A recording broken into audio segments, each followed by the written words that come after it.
Ram Ram ji friends, कैसे हैं आप सब। और आज मैं आपके लिए बहुत ही अच्छा वीडियो लेकर आई हूँ। बेटियाँ किस घर में जन्म लेती हैं, बेटियों के जन्म के लिए कैसे घर को चुनते हैं भगवान।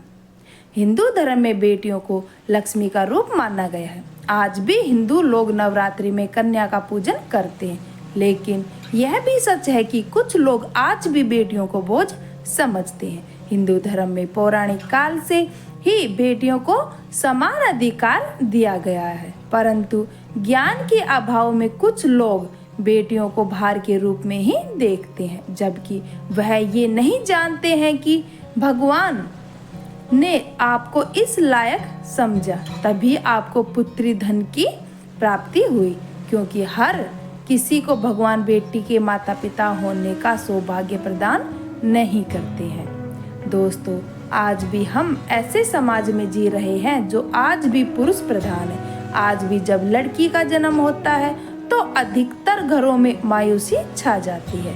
और मित्रों, यह और कुछ नहीं बल्कि हम मनुष्यों की अज्ञानता है। लड़की को बोझ समझते हैं, परंतु आपको जानकर हैरानी होगी कि लड़की का जन्म हर किसी के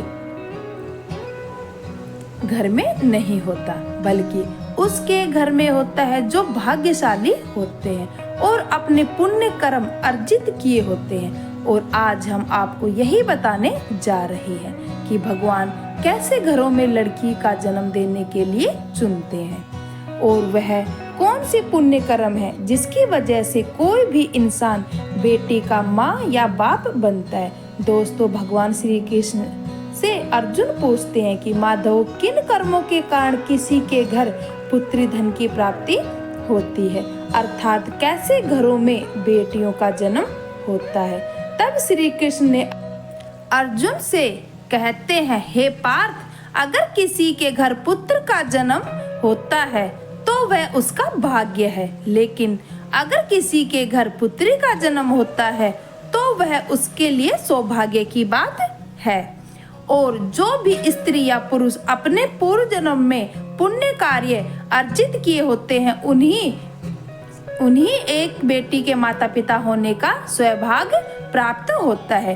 बेटियों को जन्म के लिए उन्हीं घरों को चुना जाता है जो बेटियों का भार सहन कर सके, क्योंकि तीनों लोकों में स्त्री अर्थात बेटियां ही ऐसी होती हैं जिनका भार हर कोई सहन नहीं कर सकता। वह बेटियां ही होती हैं जो इस सृष्टि को निरंतर चलाती हैं, माँ होने के लिए अपना सर्वस्व निछावर कर देती हैं। हे अर्जुन, जिस दिन इस सृष्टि में बेटियों का जन्म लेना रुक जाएगा, उस दिन धीरे धीरे इस सृष्टि का अंत हो जाएगा।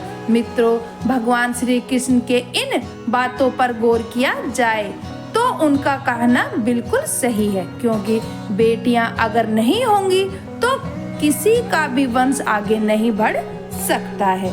दोस्तों, आपने भी कई लोगों को कहते सुना होगा कि जिस घर में बेटी का जन्म होता है वह घर स्वर्ग के समान होता है, क्योंकि बेटा तो केवल एक कुल को रोशन करता है, बेटियां तो दो कुल को रोशन करती हैं। माता पिता के घर वह बेटी के रूप में अपने उत्तरदायित्व का निर्वहन करती है, तो ससुराल में आकर एक बहू के रूप में सारे कर्तव्यों का पालन करती है।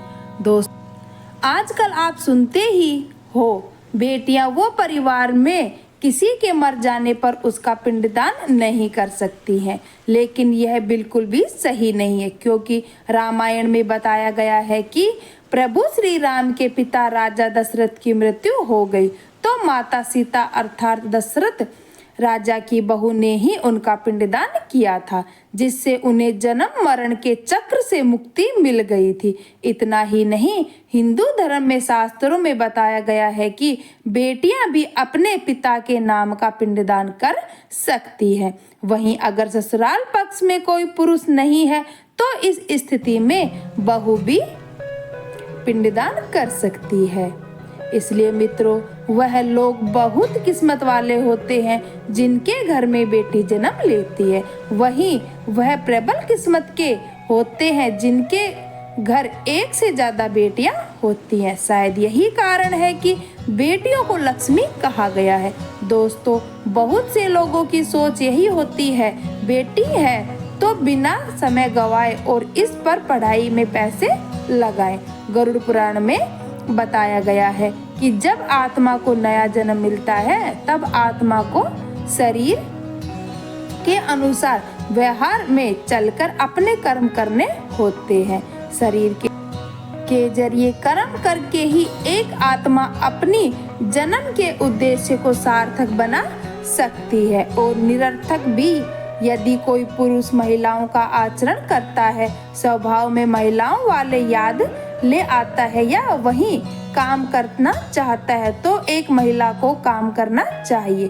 तो ऐसे ही पुरुष का आत्मा स्त्री का शरीर धारण करती है। वहीं गरुड़ पुराण में बताया गया है, यदि कोई व्यक्ति मृत्यु के अंतिम चरण में किसी स्त्री को याद करते हुए प्राण त्याग करता है तो वह अगले जन्म में स्त्री के रूप में जन्म लेता है।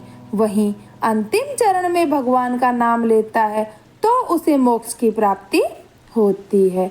तो उम्मीद करती हूँ कि आप ये भली भांति समझ गए होंगे कि स्त्री का जन्म क्यों मिलता है, साथ ही बेटियों का जन्म कौन से घर में होता है। अगर यह वीडियो आपको पसंद आई हो तो वीडियो को लाइक और शेयर जरूर कीजिएगा। अगर आपने हमारे चैनल को अभी तक सब्सक्राइब नहीं किया है तो प्लीज़ ज़रूर से सब्सक्राइब भी कर लें। वीडियो के अंत तक बने रहने के लिए धन्यवाद।